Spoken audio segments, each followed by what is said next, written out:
This is another ride, but it might even be space travel Our mopeds are flying today. for sure. Um, we get the pleasure of the company of the deeply loving and brightly shining Alan Mostow, who's a personal friend and someone I think you will enjoy quite a bit. And you know, there's a bit of bobbing on the seas of philosophy, a bit of retrospective looking back, and a lot of esoterica and philosophy. So put on your space explorer helmet and you know kick up your feet and get ready, because here we go. So support Blast, Compton Cowboys. Please subscribe. It helps us with what we're doing. We appreciate you. Enjoy the ride. Ses hallo? Blijven. Stuur zeker wegen dem. Yoi itinitio. Two outlaws on the lam, taking the back roads through America. You can't drink enough coffee for this show. And now it's time for Monday Madness with the Moped Outlaws, Greg and Mark. Hello, and welcome to another episode of Moped Outlaws. Today, our guest is Alan Mostow. And Alan and I have known each other for quite a while through a group called METAL, which stands for Media, Entertainment, Technology, Arts, and Leadership. And it's a really amazing, heart-centered group. But we've had these great conversations. I wanted to get to know you even more, Alan, over time.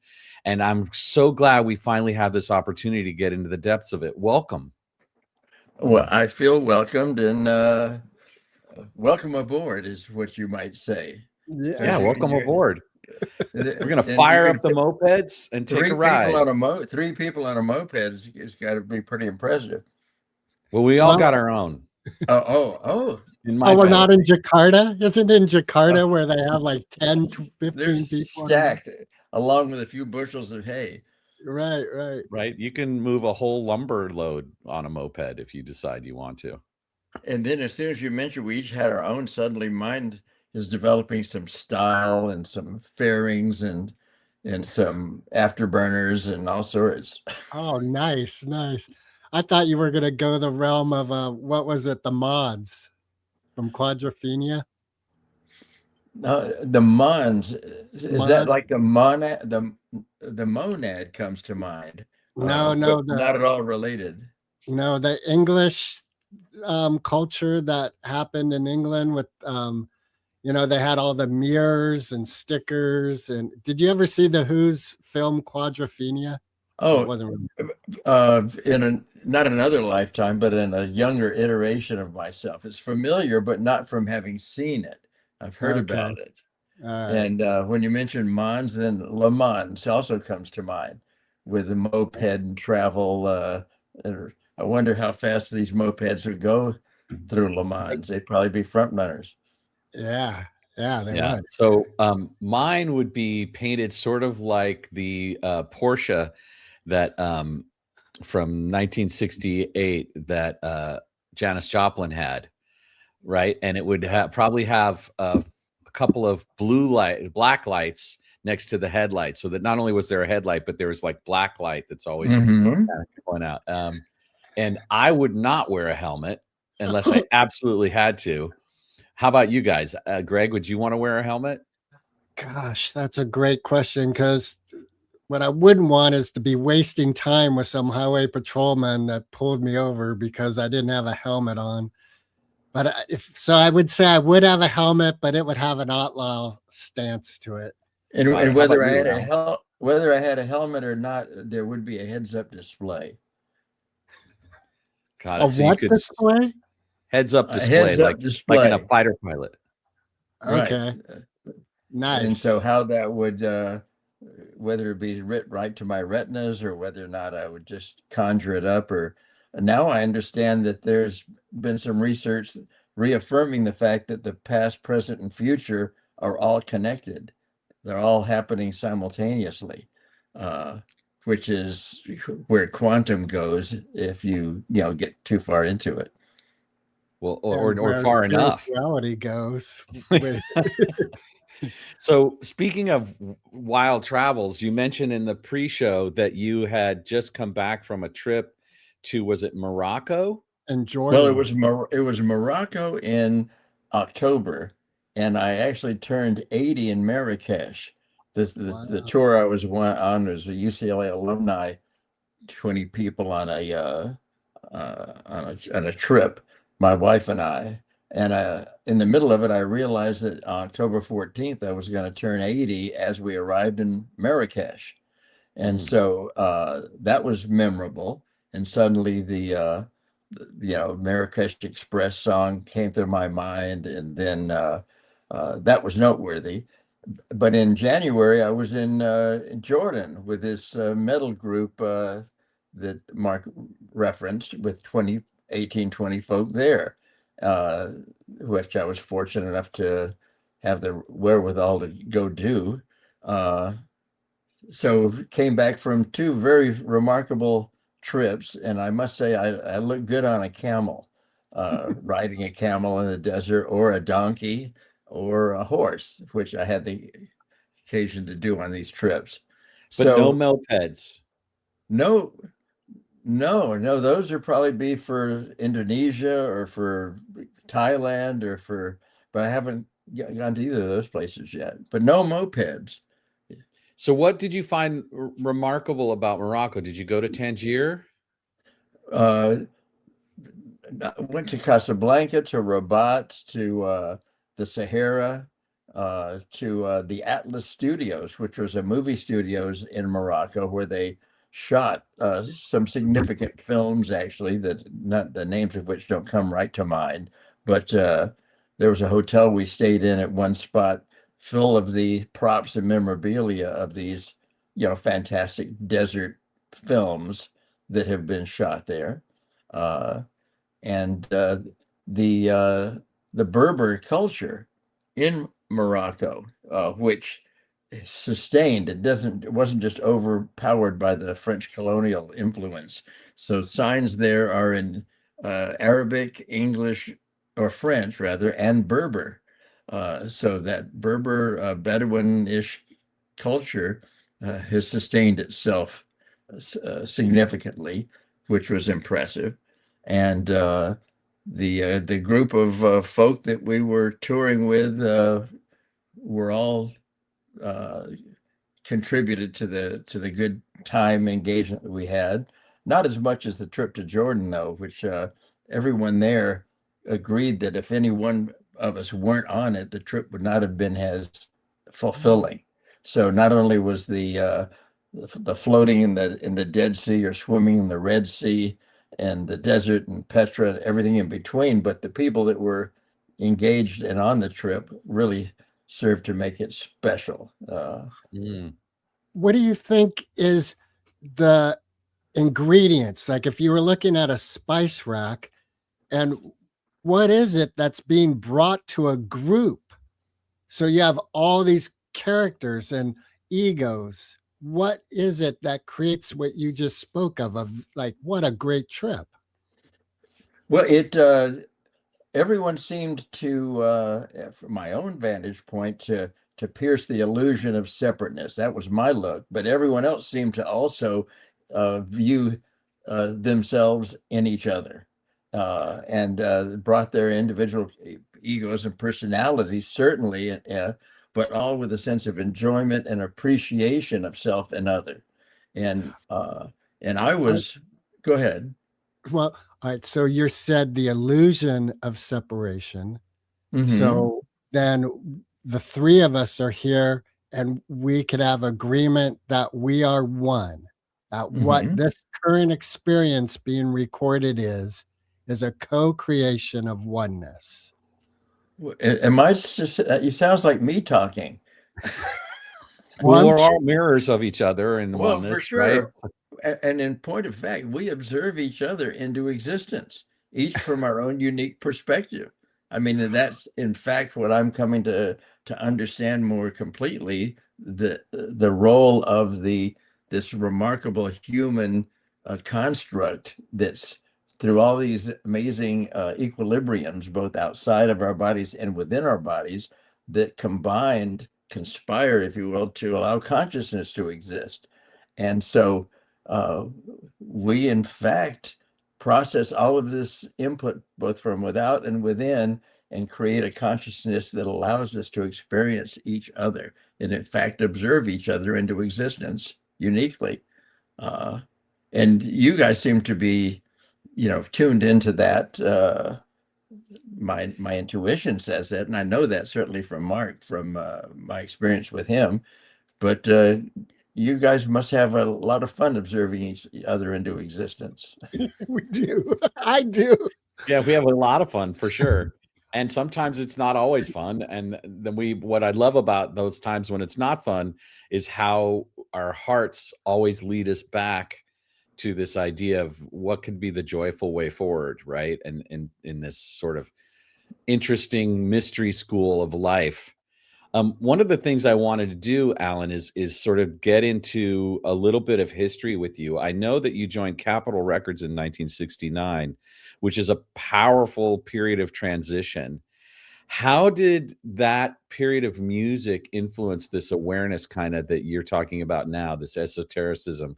What was going on while you were there that was, the first hints of this new awareness? I'm getting goosebumps as I do some time traveling suddenly back into that period of time. I remember just before I joined Capitol, the Led Zeppelin released its first album. And so I was very much caught up and enamored of it, and then joined Capitol as Led Zeppelin toured the US and recorded its second album. But I was very much involved in the music business at that point, and was on distribution for all the labels' products that came out. I would get copies of, not just Capitol's, for a period of time. And as a result of that involvement, I had some experiences that for the couple of years I was at Capitol really infused Isaac and I, another member, came up with the word enthusiasm. It's like enthusiasm, only it's contagious. And so is enthusiasm, but enthusiasm is sort of forward-leaning contagion. And I remember having a meeting with, okay, now when I have to have names that come up on a moment, my mind laughs. Yeah, I'm like that too. And that's Yeah, okay. exactly. You had a meeting and there was Chris something. if you stop trying to think of it, then it comes. Chris Blackwell, who managed Traffic and others, and I had a meeting with him, and he was ready to put up half of a budget to shoot a music video, which did not exist at that time. It was before MTV and others, but they would he'd put up 20 grand if Capitol would, to do a music visualization of the Low Spark from High Heeled Boys, which was a Traffic offering back in the day. And so then I went back to Capitol, and they wouldn't do it. Wow. And they and again, there was before there was music videos, really, so it was outside of their wheelhouse. They were busy trying to navigate the split up of the Beatles back then. When I first joined, they were getting ready to buy 20th Century Fox, and they were going to expand, and then the Beatles split up, and they went from projected sales of 200 million back in the day to 140 million. So there was 2 rounds of layoffs that took place there, where I saw guys that had been there for 25 years suddenly, shown the door. So the illusion that a large record company was a safe place to be and you're not on the street scrambling or what have you, proved to be illusory. And so when I was offered a position to go back and head up business affairs at A&R, not A&R, but business affairs in New York, it was an outpost. And I had another idea, an entrepreneurial idea that I was thinking of. So I chose not to take that offer, that position back there. And I knew that would spell the end of my time at Capitol if I wasn't going to do what they wanted. And I had, it had to do with something called Dial Theater. It was before movie phone, which was 777 film, where you could Yeah, yeah. call a number and find out what was playing, where, and when. So dial theater preceded that. I introduced those guys actually to a theater owner convention, alternate ways of promoting movie going rather than just the newspaper. At the time, the only way you could find where something was playing was in the display ads in the newspaper. And the film Woodstock had come out and had its major run, was playing somewhere at a subsequent run theater, but I couldn't find it in the paper. And I thought, well, if there's a simple, easy to remember number that you could dial to find out where and when, you could tag movie and TV spots on radio and TV, check newspapers, or dial theater. In my case, I didn't have the funding to bring it to total fruition. I had set up a call center, and it turned out it was going to cost more for me to maintain that than the revenue I was going to generate. Anyway, well, my question was really, how did that part of participation in that transitionary period of music influence your awareness of sort of the esoteric and the way that the world and structure of the universe is? Did you get initiated? It's good to have bumpers to reflect back into this train of thought. So when I left Capitol, then I also got into artist management, and so there was a group called Fortune that I managed, and there were some songs from that period of time, as well as a concept called cosmic gospel, which was about the time of Hair and Jesus Christ Superstar and Dawning of the Age of Aquarius, and some of the songs from Fortune, like Circle Circle and Power of Love. As I look back on them, they were and the cosmic gospel concept itself were seminal to where I am and the way I see the world today. It goes back a long ways, and it's always fascinating to go back in your own life and look at those seminal moments that at the time you didn't realize how significant they were going to be. You cut out an article and then actually followed through on calling someone, and that ultimately led to soundtrack engagements and a variety of things. But we all have those building blocks that if you look back, were key dominoes, I guess, that started to fall and have led us all up to where we are right now. So the music and some psychedelics back then too also had a. Yeah, I was just going to say that, because one of the things about the formation of Moped Outlaws is that there's a psychedelic component to it. And without going to that whole story, there were mushrooms involved in a moped ride that's partially how we got our name from. But so it is sort of like the doors of perception got opened at that pivotal time in American history for you then. Absolutely. Yeah? And they also, you're familiar with Andrew Weil, Dr. Andrew Weil, perhaps. Not really, no. I was meeting a band in Topanga Canyon, and the car that I drove was a Citroen with a liquid suspension. And when it's working properly, the car rises up on its suspension and you can drive through a stream and get to where you're going. Well, it had a leak.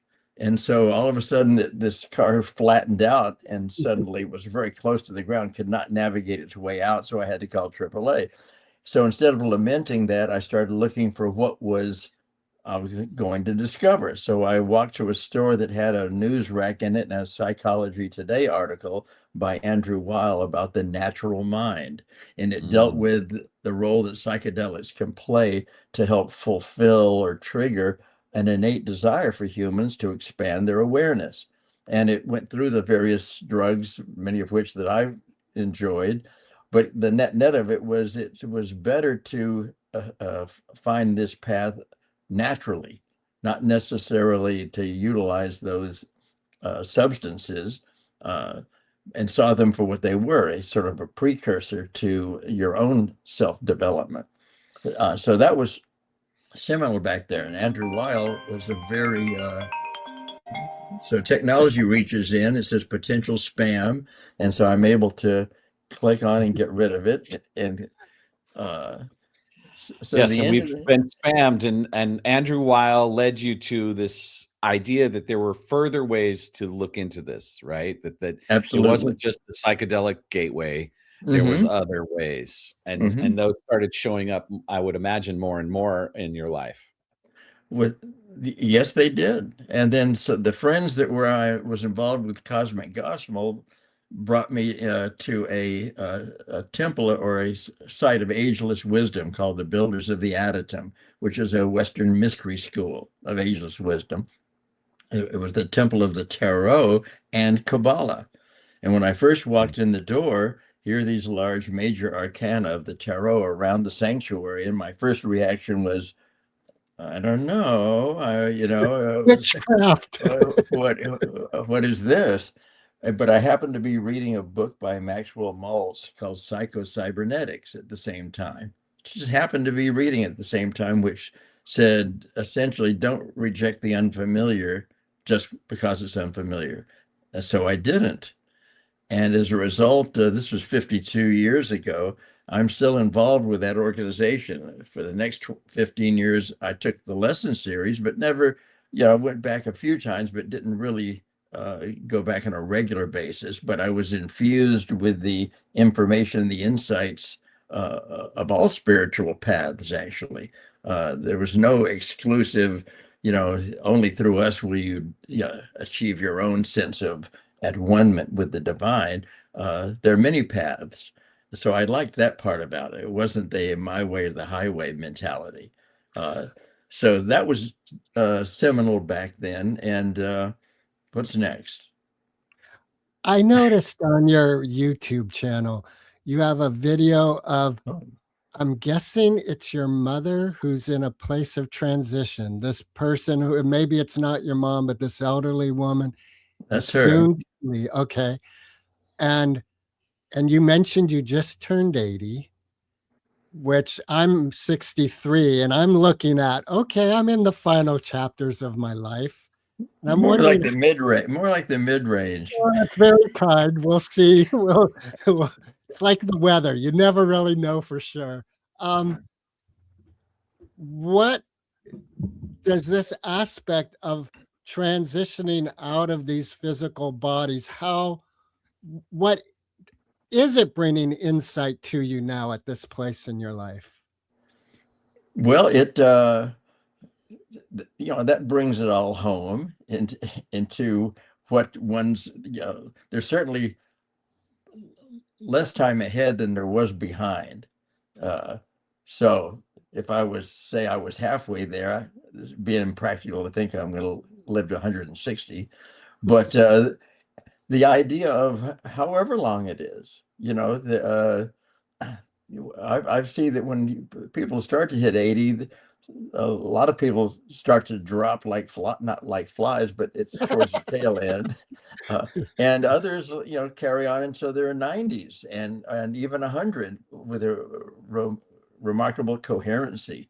My mom would do self-hypnosis during her lifetime often. And so I chose to think that in the last month or so, when she was not responsive, essentially, in hospice care, in a place that she had been able to acquire on the beach overlooking the ocean, uh, uh, that even if she wasn't responsive, she was in a place that was timeless. And my own outlook seems to reflect an understanding of that, or an appreciation. Understanding is a bit, it's pretty ineffable, really, seemingly, at least at my stage, but getting less so. The real interesting thought that comes to mind now, never did before, will I maintain this sense of comfortableness at the 11th and a half hour? And it's bound to come. And if I'm correct in assuming that I have some influence on it, I'll be able to push it down the road a ways. But but who knows? I have a things to think I'll be smiling, sliding, head first into home plate, having rounded the bases with a sense of anticipation and excitement. So Oh my that's my God.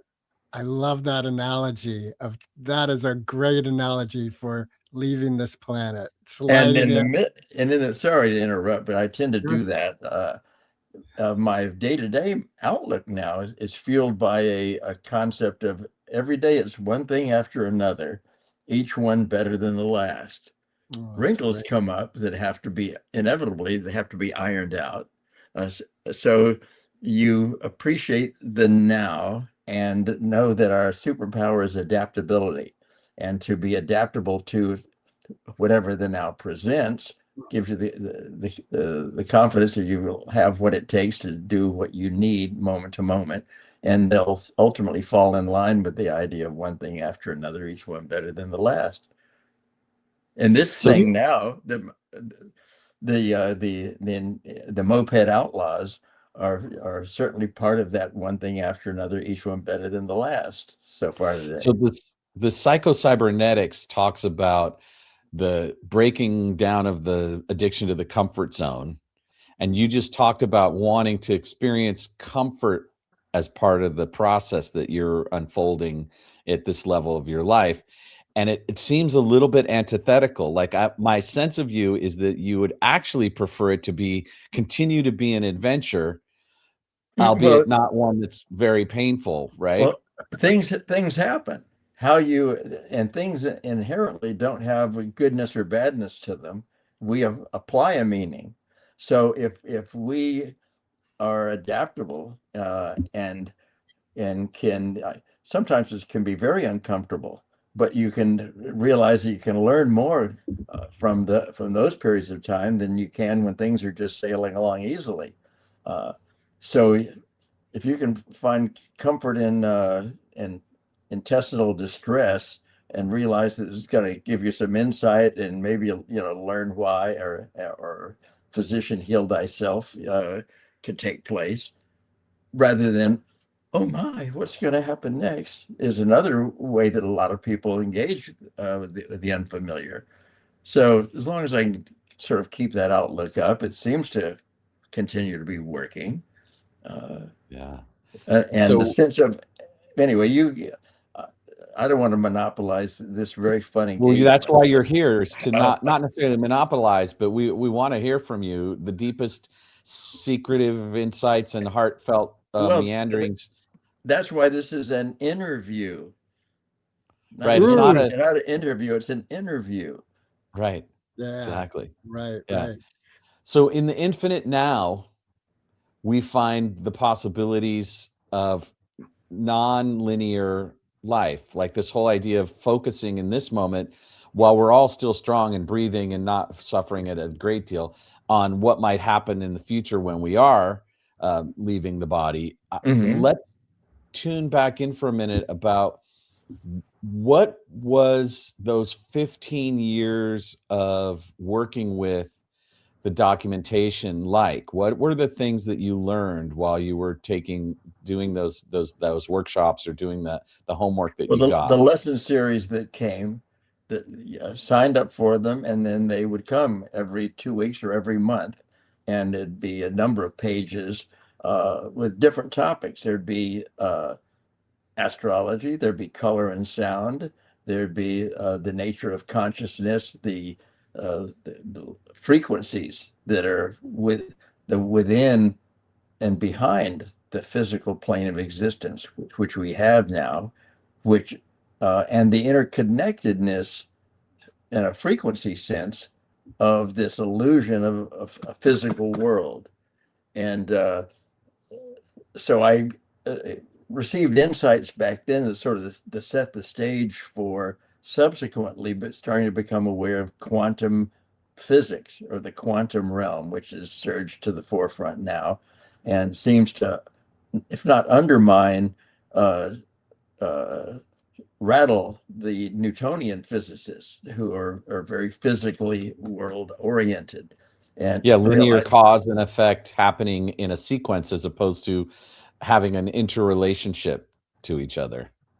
and the causative. And even now, even this morning, there was a, a, a notice that that the double slit experiment that was done with photons, and if they hit the slits without being observed, there's a wave-like function, and when they're observed, they collapse into a particle.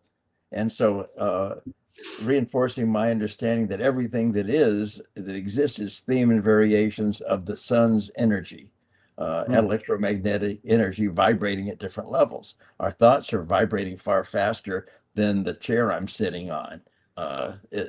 And so that slower vibration creates, to our senses, a sense of solidity, which is good. Otherwise, I'd fall through the chair and onto the floor. But or through the floor, through into the magma of the molten and through core. the other side with come out in China with a sunburn or an earth burn if you went through the magma. But the mind is a fascinating entity. Seems to be too linear. Is an entity suggests it's a singular thing. We are in fact beingness in its totality. We are, that's which is the divine, you can call it God or Allah, whatever, is beingness in its entirety. And it wouldn't be the whole thing if we weren't in it. So I just read this little piece a few days ago that said our brain is not the creator of thought and consciousness. It's a filter because consciousness is infinite. And that's like right. That same concept. Do we develop our thoughts between our ears, or are we in fact filtering out all the power that ever was, is, or will be, filtering most of it out to create the cogent thought of the moment? Well, it's filter and attenuate too. It's both holding and attracting and bringing in antenna-like, and then also discernment and filtering to create cohesion, because otherwise words blop skip bobble up communication would occur. Well, I didn't know you spoke that other language that is often babbling between my ears. Yeah, we both are very fluent in gibberish. In fact, we've made a career of gibberish. And it brings me very conscious of the fact that truly we are a planet of co-creators, that we are co-creating this existence. And then there's empathy for these things that seem very separate from me, like a very stoic Republican or a racist, or, it's like, oh, well, wait a minute. We're still all in the same boat here. Mm-hmm. And that leads me to a thought of, I had a lunch with the rabbi before I got married 46, however many years ago it was. I have to count on my fingers. But in any case, and at the lunch, it was before the high holidays that were coming up. And so the Day of Atonement was coming. And I pointed out that my own sense was that it's not just a day of atonement, but a sense of at one-ment all the time. And that at one-ment allows you to, if not embrace, at least understand those who might have views diametrically opposed to you, have a belief system that makes them right. So you can develop a means of not repelling or being triggered by politics or religious differences or things. You realize that it's all part of the at one-ment of which we are necessary part, and allows what you were saying, Greg, a sense of compassion or understanding or sense of at one-ment with those that you might disagree with. In my experience, Mark and I have experienced the challenges that come up in romantic relationship. And and it seems to me that that's where the rubber really meets the road. We have all these academic thoughts of oneness and love, and then you're with your marriage partner of 40 plus years. What insight in your own being do you have from your marriage? A realization, it's very, very real life's experience. Certainly 40 something years of marriage is not always one thing after another, each one better than the last. The wheels do come off occasionally, and you realize that we're all co-creators of the experience, and contribute to actions, reactions from your significant other, that your first instinct is to be right, or to argue, or to justify your own take on things. And then over time, you come to realize that, well, wait a minute, I'm co-creating this engagement, even if there's discord or estrangement, and then develop a keener sense of actual listening, and not necessarily having the male instinct of wanting to fix something right away, but to listen. And I found that in the last 2 or 3 years, I've been able to co-create a delightful and more delightful relationship and engagement. Knock on wood. Well, it's like an infinite game of how can we shift the energy to be in alignment with both of our sense of joy. And it's a partnered game you play amongst others, right? And then the game is, how long can we maintain this sort of engine of bliss? Or the choice of realize there's a choice as to triggerability, whether or not something that, a few years back might have triggered a knee-jerk type of reaction and justification, or were you I was right after all, or something like that, but less of a triggerability by things that happen. And I've heard it described as a sort of Zen, or there's all sorts of mindsets that help to engender this outlook. But a sense of humor and awareness and appreciation of self and other. And that appreciation certainly applies to your soul partner, your significant other, however, at the moment you choose to describe the relationship. Sometimes it's arm wrestling. Your soul adversary. Or counter punching, and but a sense of humor in the midst of it all. I think the mustache helps the smile happen. I look at it as like ailerons or something. You get, and you guys are perpetual smilers, humorists, or what have you. That resting bitch face, I've heard it called. Some people have a dour sort of go-to look. And then everything they experience is influenced by that look. You can't help but be influential on the moment.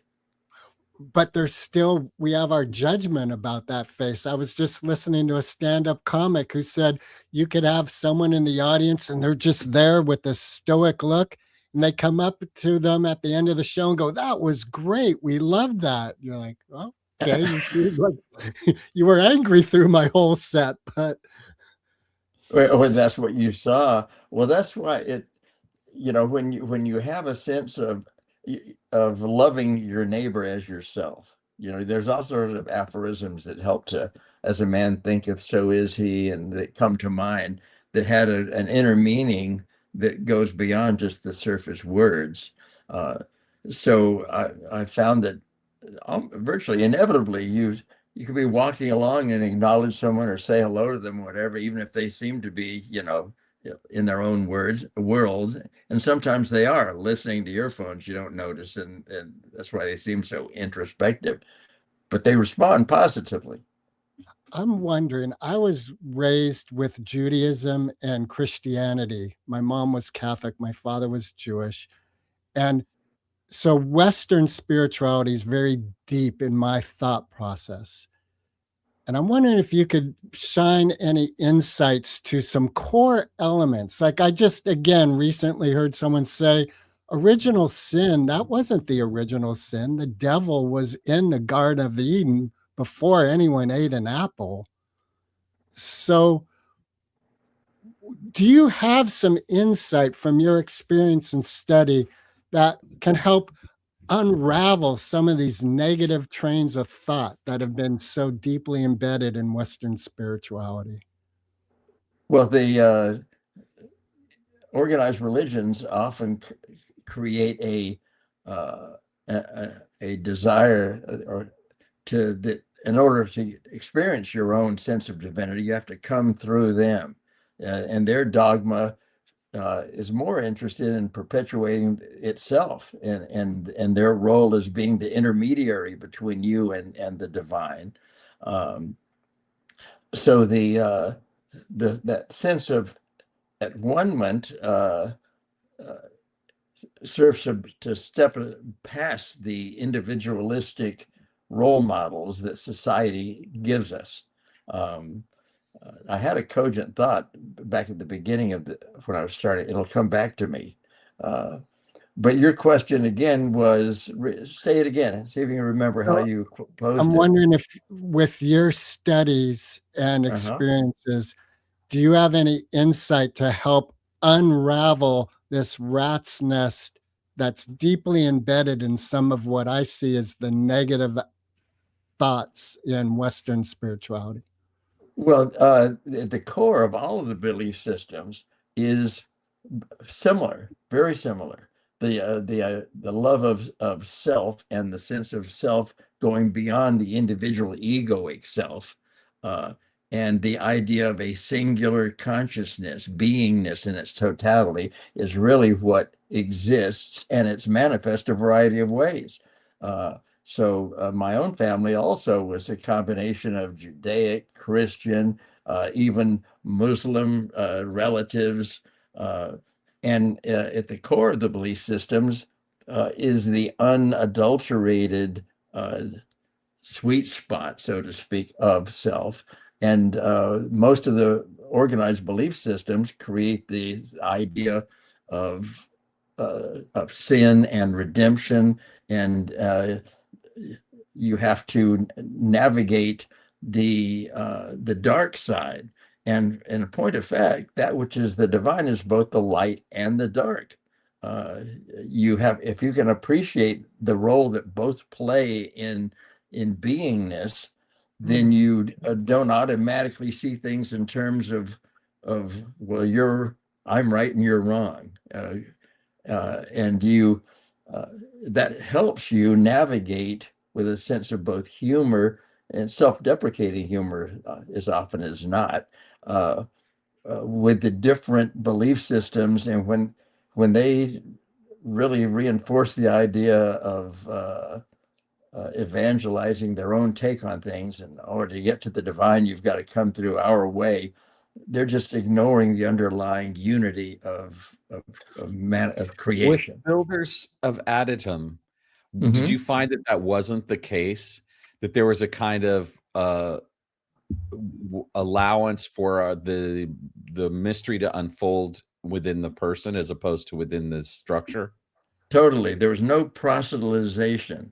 There was, in fact, if the student's not ready, don't come. Don't, from the student's ready, the teacher appears. Right. But so there was all these were powerful forces that are wielded in terms of consciousness and manifestation or what have you. So they don't want someone that's going to sort of want to use these powers for their own self-aggrandizement. Often I have to look up a word to see if it is appropriate, and it always is, but I'm not sure about that one. That's resonated well with me. Good. Okay. Well, that's good. I had a feeling. It sounds like there's this propensity for some initiates to create an intermediary relationship with others as they're unfolding their own discovery that has a kind of direction, a kind of energetic funneling that goes on, and that's often built around the things that are around shame and achievement within the framework of approval for what the hierarchy has for us. And what I'm taking from what you're saying is that the builders of Aditum don't see it as that it's all a part of our own personal development, and that this idea of original sin or having to conform to a document or a kind of method creates more of a boundary than it does a liberation. And the fact that they would go into Eastern systems as well as Western, that they would there'd be whole segments that would go into other philosophies. There was not a singular one. The builders of the adytum is the temple within, the temple not built by hands. And that is conceivable in the mind of someone who has a background in any particular belief system. But to go to the core or the nugget of it, one example comes to mind, might be the cross, say, and Christ. So when you see the cross, it engenders different concepts to different people. Some look at it and it's Jesus dying on the cross, relieving us from our sins. That's my understanding of it. But in an esoteric sense, the cross and the significance is the point where they cross, the divine spark that's everywhere all at once. So it's a unifying sort of evidence. And Christ, who was very much a part of the builders of the adytum, Christ consciousness, is seeing the in all things great and small, I see the beauty of the divine expression. So I tend to, if a fly is around, I'll often invite it to sit on my fingertip. And if I am not threatening, it does. And I've looked at them with with magnifying glasses while they're sitting on my fingertip. And so you have an appreciation, and the small is pretty small. One thing that's interesting is the idea of infinity. We can kind of wrap our minds around the idea of infinity out to the galaxies and beyond or what have you. But that same infinity goes within as well. When you're dealing with quantum elements, the space between the quote particle part of atoms and the protons and neutrons that are around it are similar to the space between the stars.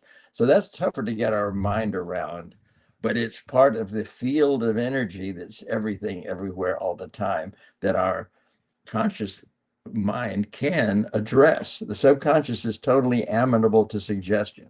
And so if you sow the right seeds, you become sensitive and aware of the interconnectedness of beingness. And at the heart of all the belief systems, that's what it's about. The hierarchies that grow up around them are usually man-made to maintain the hierarchy.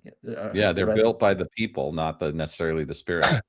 So I'm wondering, we're up here very lofty in this very ethereal place. And we're also living at a time when empathy and equity with races is very prominent on a lot of people's plate. We have everything going on with ICE and immigration, and we have historical evidence of what other races have experienced in our United States. Is there a way to bring the love and joy of this ethereal oneness into these places sorely in need of healing, in my judgment? We have that opportunity. You call it responsibility. That sounds like work, but we have the opportunity to see the world in a way that is holistic. Getting back to quantum physics, light is both wave and particle. It's wave in its limitless potential.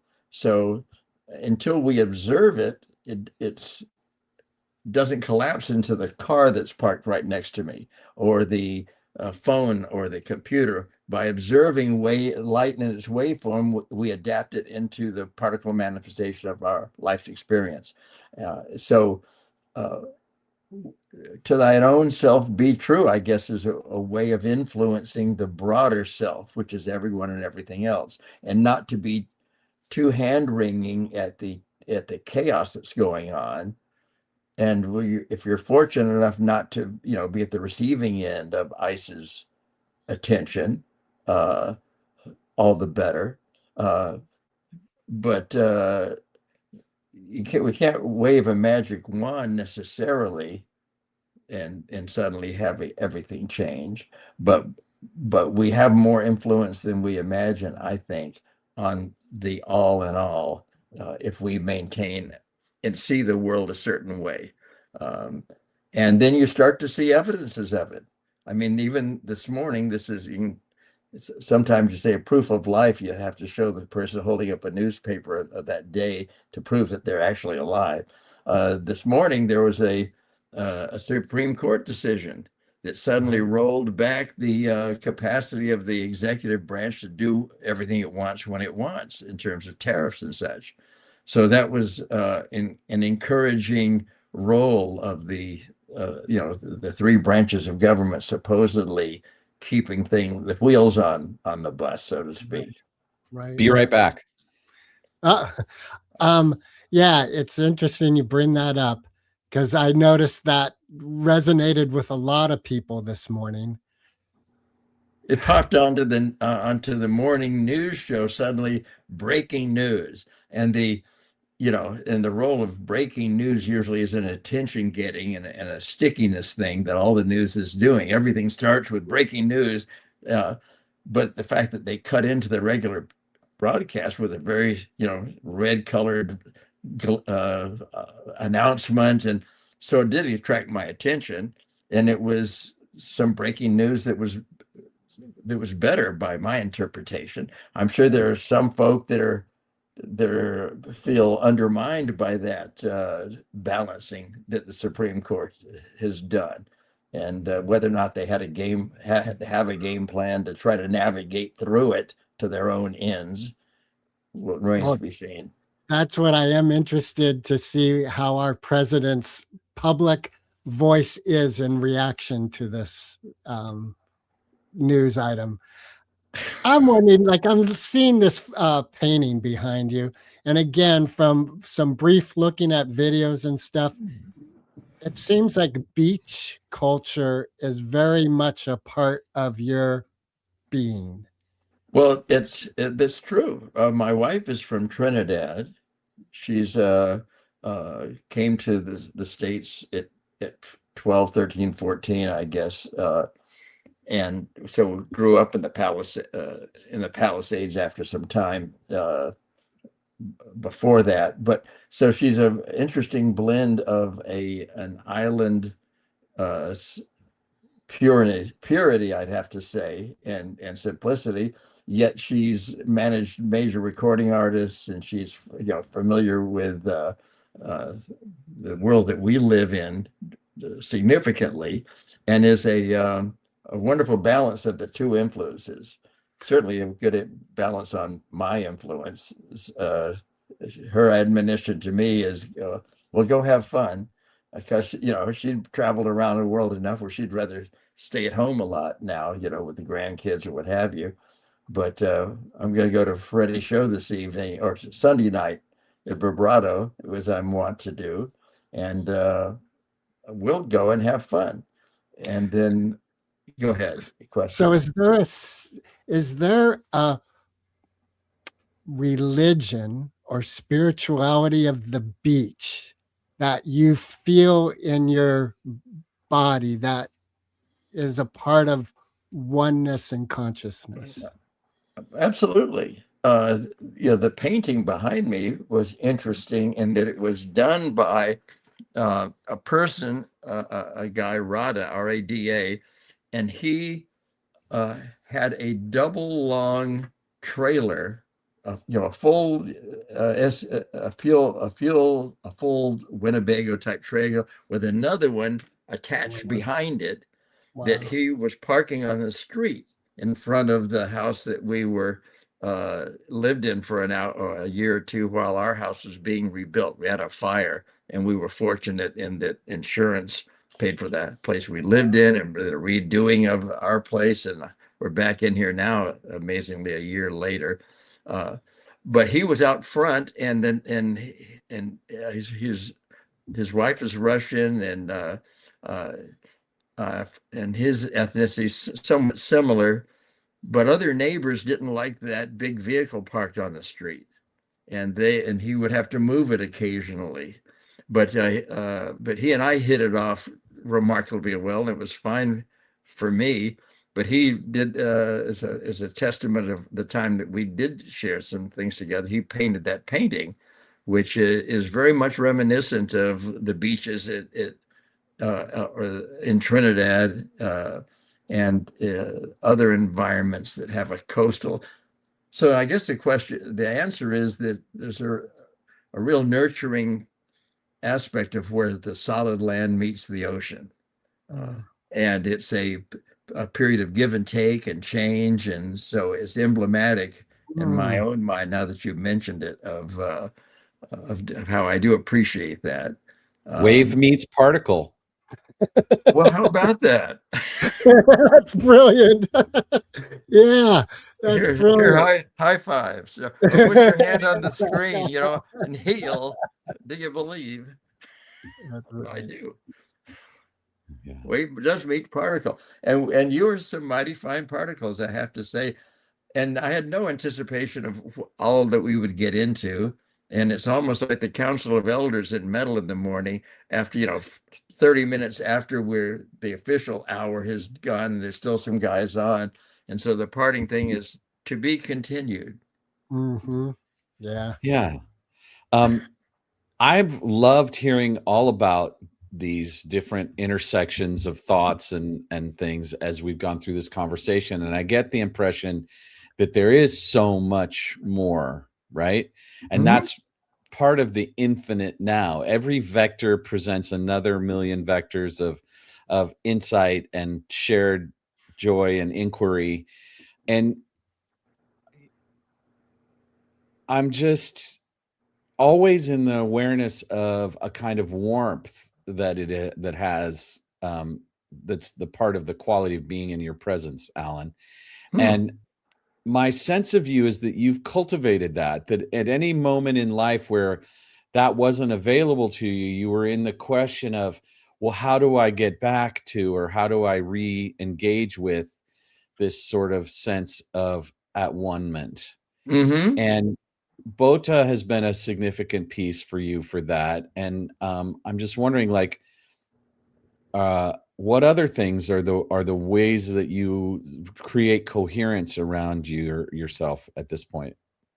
Well, as you mentioned that, I'm looking at your eyes, yours and Greg's eyes, and remembering that the same self that's looking through your eyes at me is looking through my eyes at you. And that reaffirmation and love of self and the other parts of self, which is everything else, are often, the eyes of your eyes are like magnets now to me, now that I've mentioned it.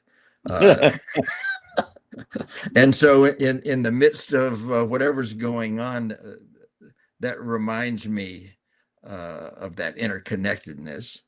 And when you, in moment to moment, each now, there's a billion choices that are made. Every cell in your body is either doing or not doing what it's supposed to, all of which hopefully can end up with conscious thought. And that conscious thought reinforces the outlook. So the insights, we all gain insights through our lives, and they help create the outlook with which we see things. And so again, 10 different people will see the same goings on and have a very different, unique experience based on their own. The fact that I say words that I think are going to convey a certain meaning doesn't mean that other people will hear them the way I mean them. And that's why, interestingly, the tarot, the pictorial aspect of the tarot, I never realized that each of the major arcana is associated with a letter of the Hebrew alphabet. And so it was meant to convey a certain esoteric meanings of that alphabet. So no matter where you go, there you are. Just be there, capital BE. I learned that lesson back at Capitol when there was a lot going on every moment. There was a recording studio, listening session, press release, all this going on that you'd want to be at. And I realized, don't lament where you're not, just be where you are. And so Beautiful. that made me relax a little bit, and all of a sudden I blinked twice, and here I am today. Beautiful. Wow. That's what Well- Quincy Jones said. Inside of every 80-year-old is a 19-year-old going, what happened? That is so true. Yeah, and I can corroborate that at 62, almost 63, for sure. Well, we often have some form of the question, well, how can people get in touch with you, yada, yada, yada. You seem to be sort of beyond selling anything or wanting attention. Oh, well, that brings up an interesting and salient point, in that I'm actually going to be getting back in harness with a product, and it has to do with it's called Quick Sticks, which is marketed to athletes for hand-eye coordination. But my premise is that longevity is enhanced by proprioception. Tennis, racket sports add more to life. Musicians, I was going to ask you how your rehearsal went last night, Mark. Yeah. But musicians, their proprioception is adds to longevity. But the fact that these quick sticks are marketed towards athletes, now seniors, you could be sitting here, instead of just watching it, you can just spin the quick sticks, slow them down, and flip them and catch them. And if they happen to drop, you don't have to bend all the way over. You can just flip them back up to yourself. So, in the way you mentioned, Hold that up so we can see it a little better. Yeah. Okay. Well, here's all right. Let me see. You get excited and you don't do it. So here's the quick sticks, and I actually put some money into creating some inventory. So in 2 or 3 weeks, they'll actually have inventory of these, and so a QR code will allow, naturally the target market of my friend's company. We met 40 something years ago. He witnessed a hole-in-one that I shot. So that was one of those things at the time you didn't realize that 40, 50 years later, you're going to be. Is this the Twin Toys company? Huh? Is this the Twin Toys company? No, I haven't heard of Twin Toys, but there have been different devil sticks and other stick type of things going back a long time. Court jesters used to juggle sticks and what have you, but these particular ones have a cup on the end that make them easy to spin. So rather than flipping them and catching right away, seniors can just spin them. So you spin to win. So I'm sitting here in kind of the perfect position here, do about 50 or 60 of these, then slow it down, and pay attention. Actually, think about this. So you actually have to get mindful of the hand-eye coordination that you're doing. But anyway, that was your parting question 2 or 3 days ago, 2 or 3 minutes ago, was how do you get a hold of you? Or that's one of your parting things. I was impressed and surprised, Greg, that you'd gone to that YouTube channel, which I've forgotten what's on it.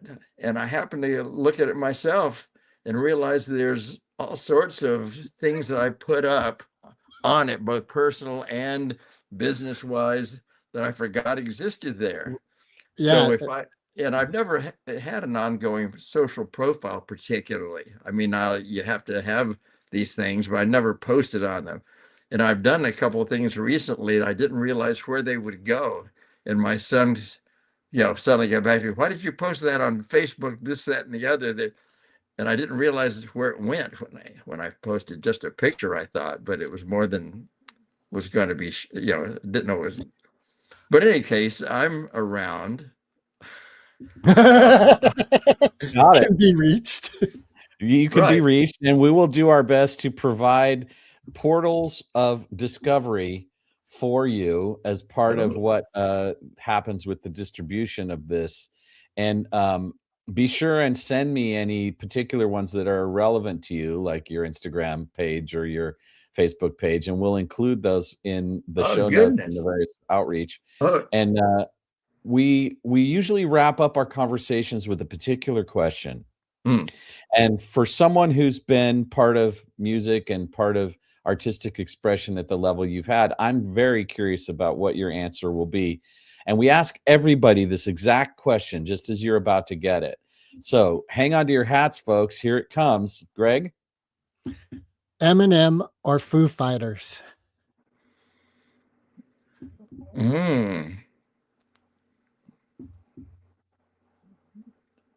Well, I'll have Foo Fighters eating M&Ms. Ah! Are there any brown M&Ms? The writer for my performance doesn't include anything that excludes anything else. I'm open to even with nuts. So I'm going to and if you had said with Sly Stone, what's your favorite song? It'd be "Thank You for Letting Me Be Myself." Yeah, brilliant. What a brilliant ride. Thank you for sharing the complex beauty that is your soul expression. Alan, and with Moped Outlaws, I think you should go out with but wait, there's more. Recording stopped.